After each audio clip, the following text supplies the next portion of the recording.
It's the Wednesday before Memorial Day weekend, and Freddie Farah, owner of the Grand Park Food Market, is busy ringing up his regular customers. A young man entered the store. That young man asked for a price check, and as Mr. Farah was giving that response, the young man pulled out a firearm. The suspect pointed it at Mr. Farah. Mr. Farah stepped to his right, kind of in front of the register. The suspect made a couple statements, like, give it up, or give me the money.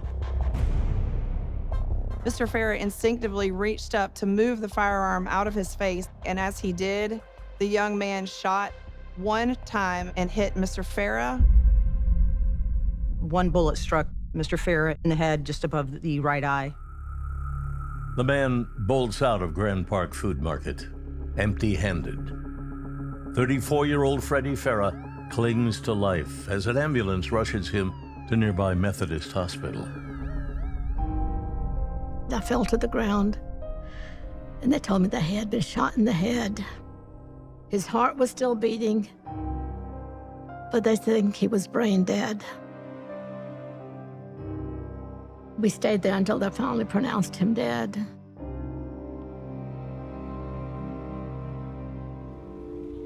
He bought 2 grocery stores of his own. The very first one was a very small grocery store. And the second one was when his cousin died, who had a much larger grocery store. His uncle told him, "Why don't you come take over this grocery store?" In 1972, Freddie buys the Grand Park Food Market. Shortly after he bought that store, he told me, "I don't think I'm going to stay in this store very long." And I was wondering why he said that. There were long hours. Maybe he wanted to spend more time with the children. He was a very family-oriented man, but he never answered me why he didn't want to stay in that store for very long.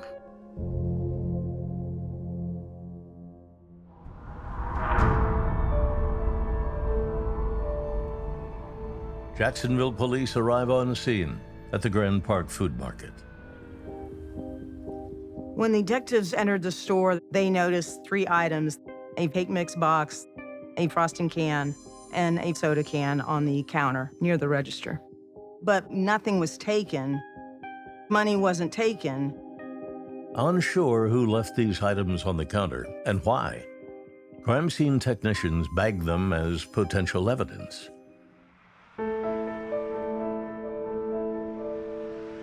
Desperate for leads, detectives double down on their canvass of the neighborhood around the Grand Park Food Market.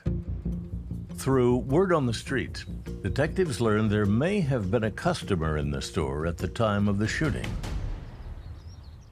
Annette Bryant was 14 years old at the time. She lived in the neighborhood. She had gone up to the store to buy some items for her mother. Detectives find Annette at her home. Miss Bryant saw the tall, thin black male with a red shirt outside the store. And when she was inside the store, that same young man entered the store, putting the cake mix, cake frosting, and the soda can on the counter. She was able to tell the police that the young man pulled out a firearm and said something along the lines of, "This is a robbery," or "This is a stick-up." She said that Mr. Farah reached forward to move the gun, potentially protecting her, as the gun was pointing also in her direction. And when he did, the gun fired as the shooter shot the firearm. Annette is the only eyewitness who sees the shooting. And she even sees the suspect place the cake mix, the frosting can, and the soda can on the counter prior to the shooting.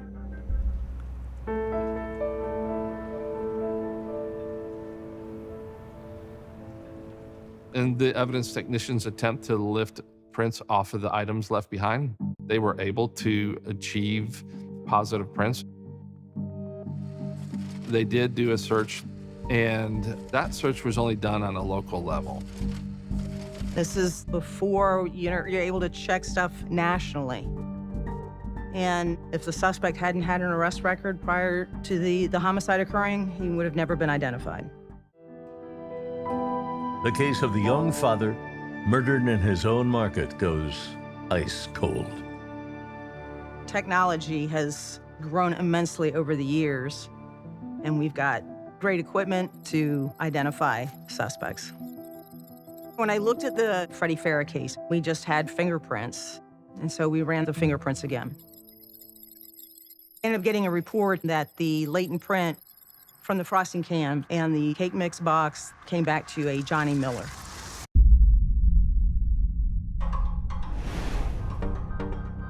I was exhilarated. It was amazing to me that here we are 43 years later and we're getting ready to possibly solve a cold case. I run Johnny Miller in our local databases. Back in 1974, he was a young male, late teens. All right, we got something.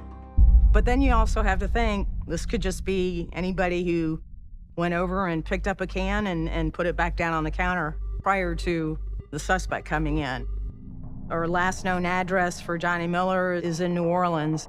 Then that was a 5-year-old address. What if we went out there and he's not there? He's just this needle in a haystack. But there's only one way. Sergeant Jansen said, you gotta go. We ended up going into one of the precincts in the French Quarter and met up with a uniform officer. Once we showed him the picture, he ended up recognizing Johnny Miller.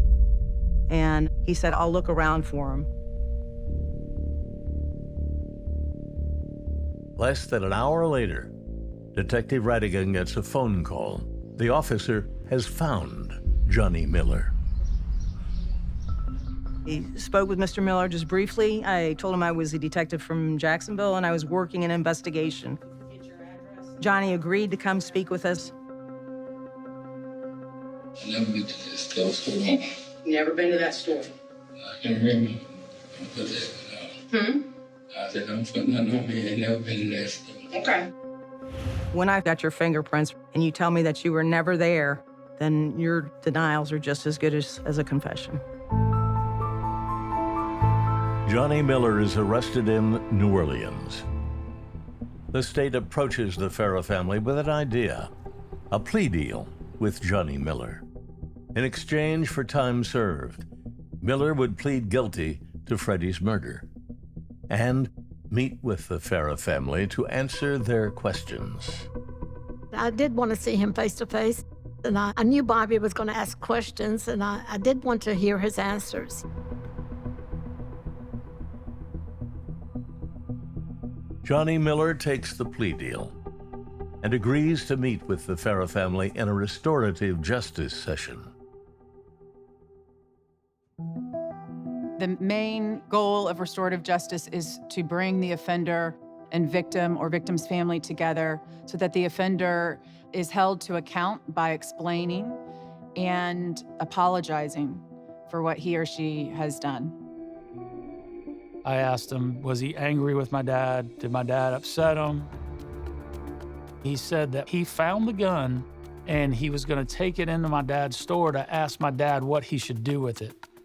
And he said something overcame him when he got into the store and he pulled the gun out of his tool bag. And he said that my dad saw the gun and lunged at the gun to protect the little girl. And when he did, the gun went off. He said he just turned around and ran out of the store.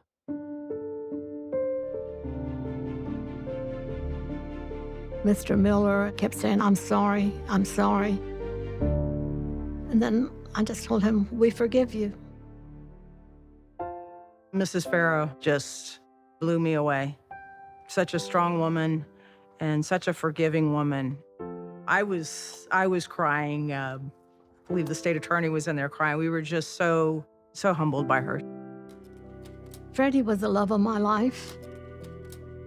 I only lived with him, unfortunately, a very short time. So I don't know what would have happened in our later years.